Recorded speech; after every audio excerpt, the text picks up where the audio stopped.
What's going on YouTube? This is Parkerlad88 coming at you with another video, and in this video we are going to be looking at the new patch notes for Season 3.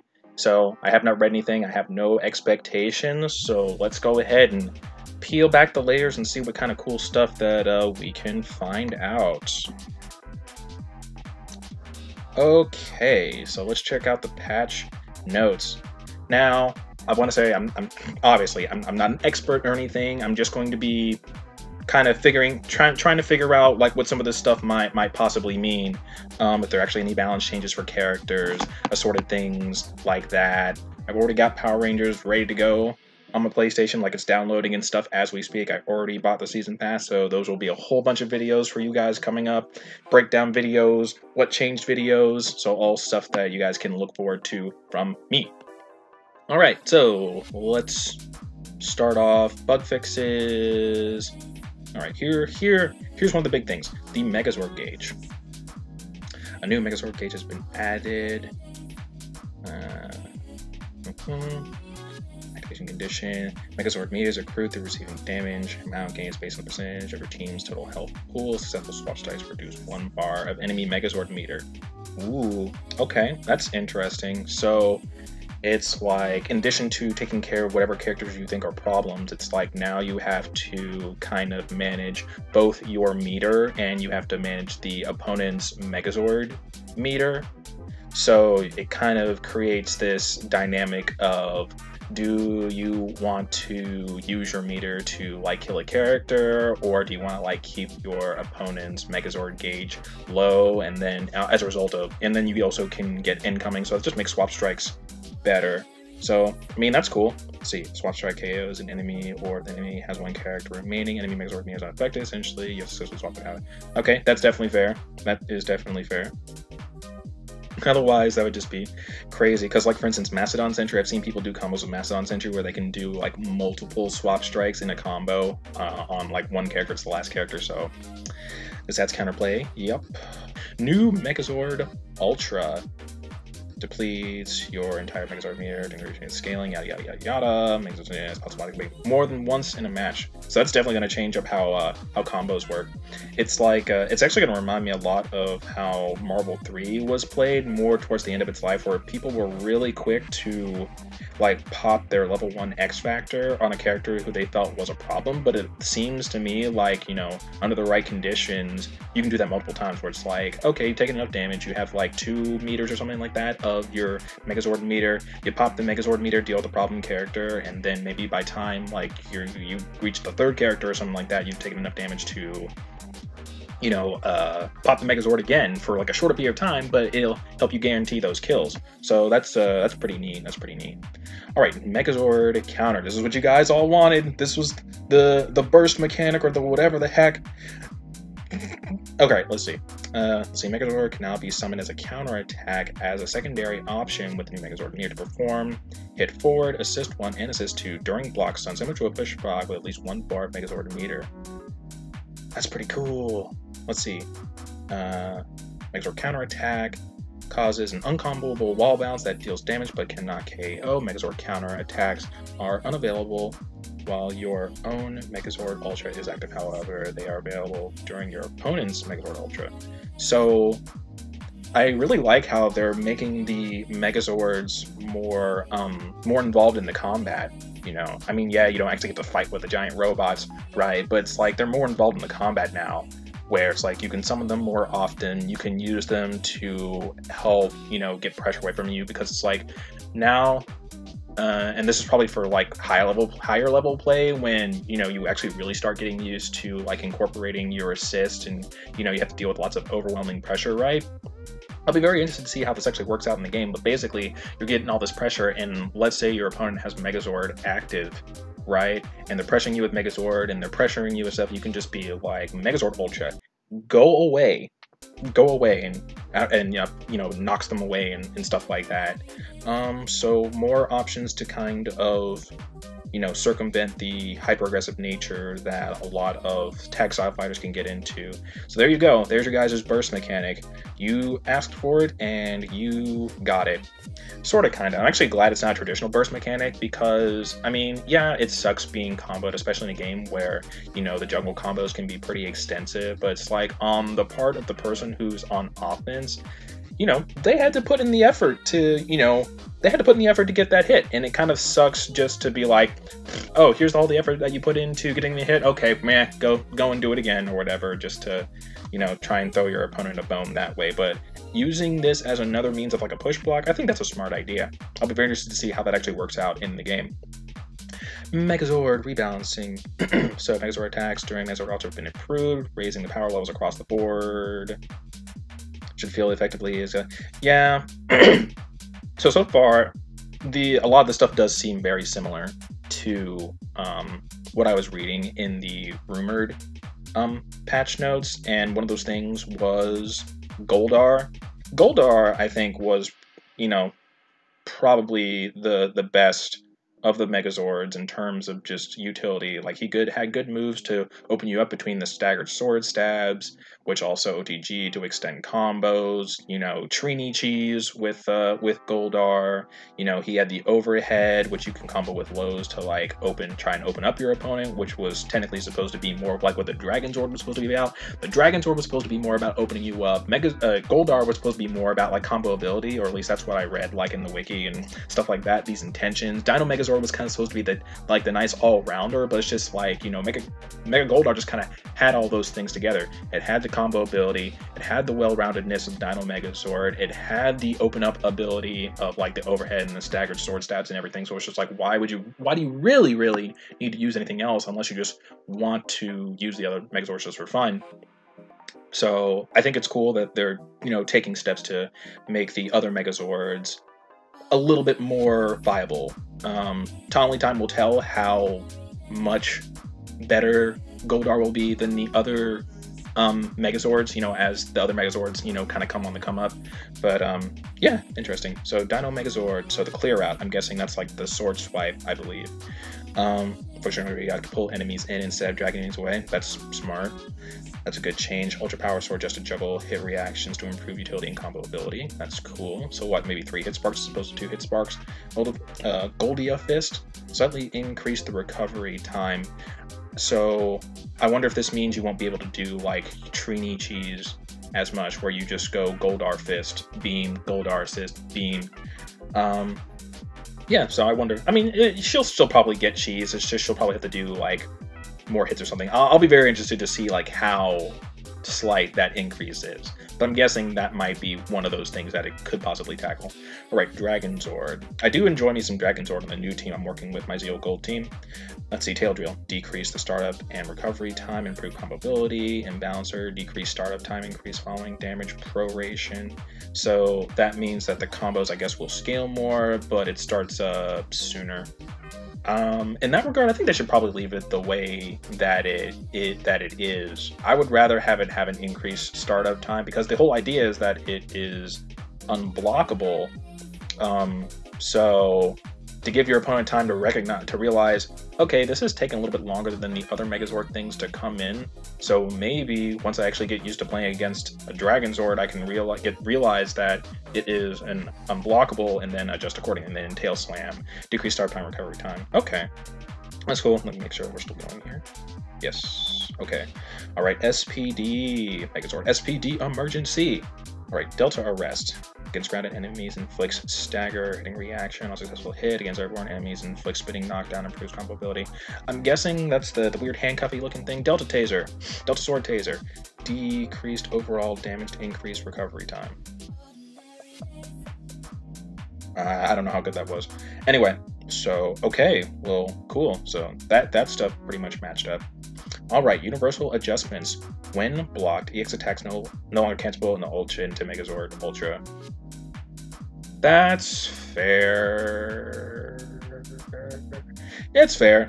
That's fair. I mean, EXs have a lot of invincibility on them, so yeah, that's fine. That's fine. They have a lot of invincibility. They can even get like out invincible supers, so I guess making them more high risk, or to, I guess, make them a higher risk for the reward that you get of like getting your opponent off of you, and then you can like tag and stuff like that to keep combos going or whatever. That's fair, that's fine. Let's see, Megazord Ultra activation now has some additional startup and vulnerability, i.e. activating Megazord Ultra no longer is a Jedi free card and its advantage on cancel is slightly reduced. So, okay, that's probably fair. It kind of makes some counterplay where it's like you might be able to like bait your opponent into an inopportune Megazord activation time, and you can just, you know, punish them for it. Maybe that's the thing. Character health adjustments. These are aimed to improve match pacing in conjunction with Megazord meter rework. Yeah, this was something that I also read about as well. I did have a fair amount of like, you know, time gameplays, you know, when I was doing like my casual matches or whatever, which I mean, I was fine with. I wasn't really using the Megazord because like when it comes to me, like, you know, getting used to new teams, I kind of take it pace by pace, where it's like, I'll work with the characters individually first, and then I'll try and work the characters together, and then I'll try to get used to the attacking mechanics, and then I'll try and use Megazord combos and stuff like that. So part of that is, you know, intentionally just what I do. But, you know, I definitely think it was harder to kill characters, and, you know, time was definitely a factor. So let's see. So pretty much everyone's getting their health dropped by 50 points. I don't remember what people's health was before the health buff, but I'm gonna assume that maybe this was like the neutral ground, where let's say Tommy was like at 950 and it went to 1050, so, you know, middle ground. 1050, so we got 1,000, so it should be easier to kill characters, games will go by faster, but I wonder how that goes in consideration of like, you know, character damage. I wonder if that has changed. So Tommy 1,000, Jason 1,000, 1,000, Magnet Defender 11. Wow, Magnet Defender had 1250. Crud, I had no idea. Goldar dropped by 50 points. Yeah, everyone's pretty much dropping by 50 points. Cenozoic Blue, he's the same. Udana's the same. Trini dropped by... Trey's the same. Zed's the same. Shadow Ranger's the same. Quantum Ranger, they're turning him into tinfoil. Now, I could have sworn when in the rumor patch notes it said that he was going to 750 health, but 950, okay. Now, I will say that I don't think that a decrease in health is a justifiable excuse, like nerf or whatever, for character utility. Like, case in point, Siakuma. He's been a low health character forever, but he's one of the best characters because of this tool set that he has. So I don't really think that is just a real nerf. Daishi, he actually got a health increase. I wonder why. Whatever. Anyway, okay, let's go ahead and check out the character stuff, of course. Alright, Draken. The only thing that I really want for Draken... So, my spiel about Draken. Draken's probably the character that I like the least in the game. Not that I think he's, like, not a cool character or something like that, but really it's just, in addition to his stuff not, you know, really working with my brain that well, the leniency window for canceling into doing his teleport cancels and how his teleport works is very, very tight, which makes him more difficult. Alright. So, Dragon Dash. Now projectile invincible for first 39 frames. And I'm sorry, Dragon players. I'm guessing that's basically just like his basic, basically his teleport. Because I have not looked at his move list since I made his tutorial, when they didn't have a move list for him on video game, so I'm not entirely sure. Alright, Dragon Dash Wrath, now projectile invincible for first 6 frames. Dragon Dash teleport cannot be performed much earlier. Additional, Dragon can opt to teleport behind or in front of the enemy leader. Input forward or backward, plus special to perform cross-up teleport. Input special for... So, did they rework him? That's what it seems like, because I remember his teleport cancel being the light attack option, but it seems to me that his teleport is now dictated with forward or back plus special, and then if you want to cancel his teleport, you just press the special button again. That I'm actually going to have to mess around with. If that's the case, that would make him feel more intuitive and would make me actually want to pick him, actually, you know, play around with him a little bit more past doing the tutorial and stuff like that. EX attack stuns victim in place. making the follow sequence much more consistent in most cases. Car throw range and mobility slightly reduced. Okay. Interesting. Yeah, I'm very curious about this particular change right here. I'm very curious about that. All right, let's move on to Kitty Cat. Let's see, reduced inflation of juggle limiter penalties across most normal attacks, increased crouching medium recovery by 6 frames. So basically it's, I wonder if this, so does this mean that this move isn't safe anymore? Because this is literally like her best normal, and I think, in my opinion, is one of the best normals in the game, but they're possibly making it unsafe now? Reduced inflation of juggle limiter penalties across most normal attacks. So basically, she can combo longer, and they increase the recovery frames of her crouching medium by 6 frames. So that actually might be a pretty big nerf for Cat.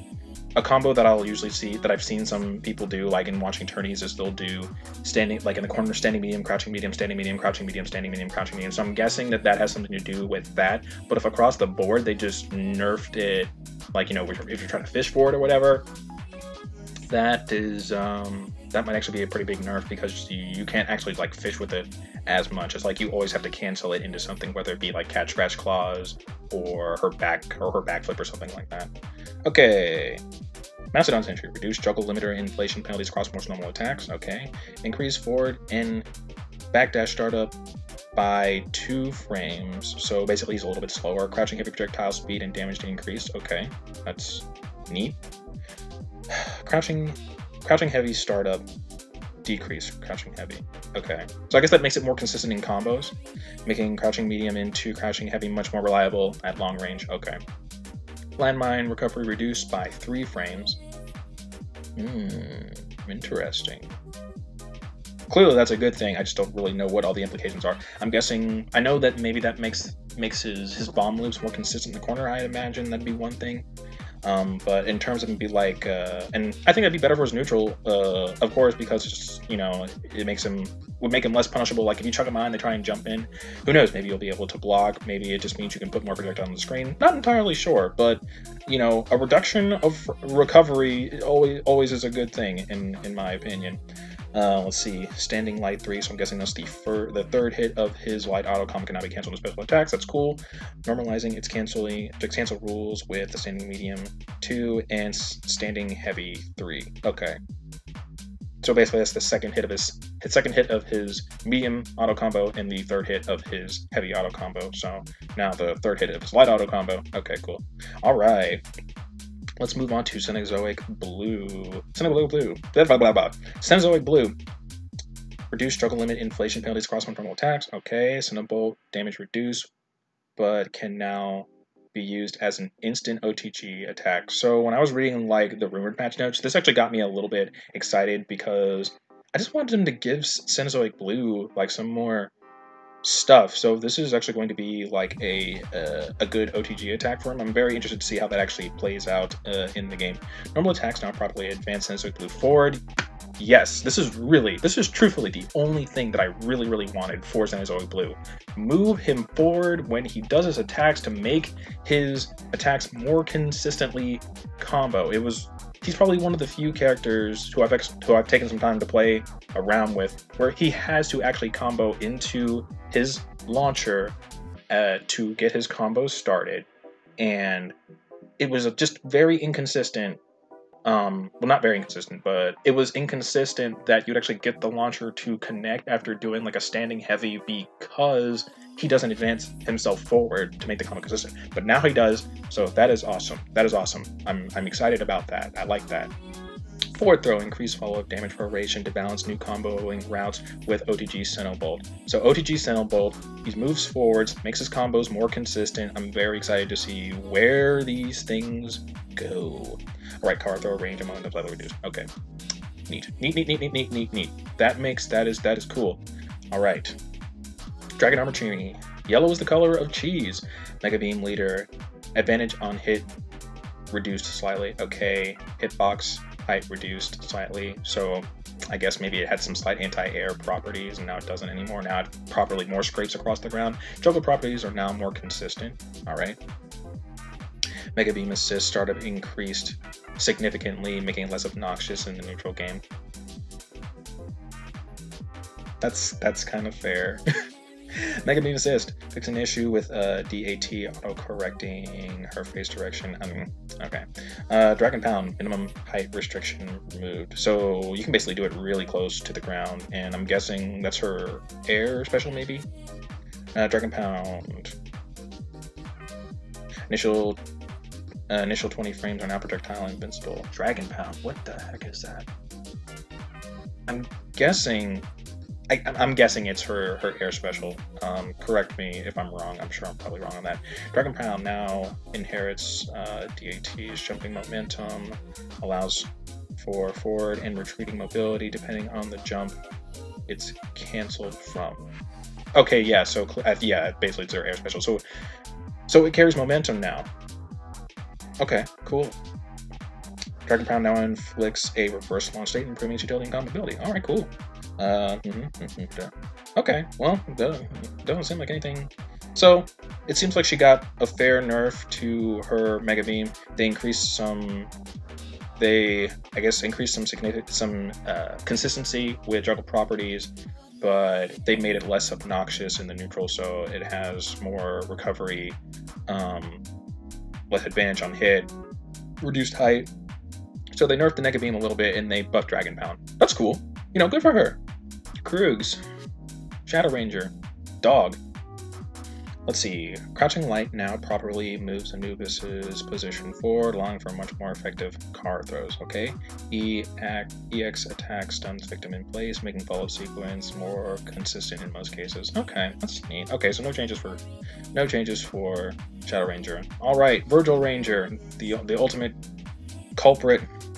Fixed an issue causing her quantum power back throw hitbox to land on enemy leader regardless of distance. So yeah, I think that's addressing his glitch. Yeah, because I think someone did that to me once. Like I was on the other side of the screen, and then the guy was on the other side of the screen. Quantum Ranger, he had Quantum Sword up, and he did the throw, and somehow just sucked me right in. So I'm guessing that has something to do with that. Forward throw now applies proper follow-up damage proration, so he can't kill you off a throw. That's fantastic. Airblade startup increased to 10 frames, up from 5. Anti-invincibility startup increased to 7 from frame 1. Okay, so I guess you can probably stuff him out at the beginning of it, I think is what that possibly means. Crouching Light, reduced hit stun. I have nothing to say about that. So they think Quantum Sword is fine, basically. Okay. I mean, I can't say I agree, but okay. Alright, Duchy. Ultimate Daishi can now be cancelled by holding or pressing special during its animation. I mean, I guess that's cool. I would have really liked for them to give it a damage buff, honestly. That would have been nice, just like a small damage buff. Because I know when I attacked it on the end of my combos, like the damage was kind of minuscule. Especially if I'm doing like EX Super, just like the damage just really isn't that great. So I would have rather them gifted a damage buff as opposed to letting you cancel it. But I guess, you know, potentially making it safe, I guess, is nice. So okay. Alright, so it looks like that is all the patch notes, and a lot of this actually does line up with the rumored patch notes. So yeah, I think the new Megazord changes are going to be really interesting. Can't wait to test those out. The buff to the other Megazord, making Goldar not stand like a cut above them so much. Health decreases to make games go a little bit faster. Quantum Ranger, more like tinfoil. Once again, still think they need to address Quantum Sword. I don't believe nerfing his health is like a justifiable nerf considering his utility, but it seems like, you know, the glitch with his throw, they took that out. The 1 frame startup invincibility in the air from Airblade, they took that out. Who knows? Maybe quantum power is more fair than I gave it credit for. I don't know. It seems busted as crap to me, though. Reworks with Draken, I think, are really interesting. I'm very interested to see how the crouching medium actually plays out in neutral and combos for Cat. Mastodon Center looks like he got some nice stuff. I'm really excited to go back to Cenozoic Blue Ranger. It's funny, Cenozoic Blue and Draken are the characters that are probably my least favorite, but they got some changes that I'm really interested to actually go and check out. So That's pretty cool. Nerf Beam, increased utility of Dragon Pound, no changes for Goldar, no changes for Zed.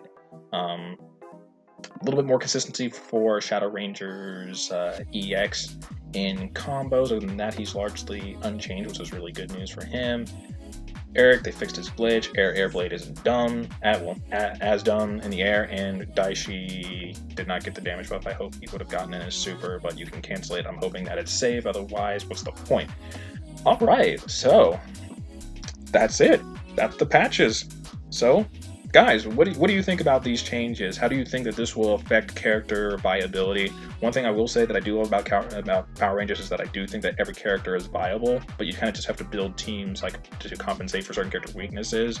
But I definitely think, in large part, minus Virgil Ranger a little bit, I definitely think these are good things. They brought up some of the good characters, and they checked some of them the more busted stuff, and you know what, we'll go from there. So guys, that'll do it for this video.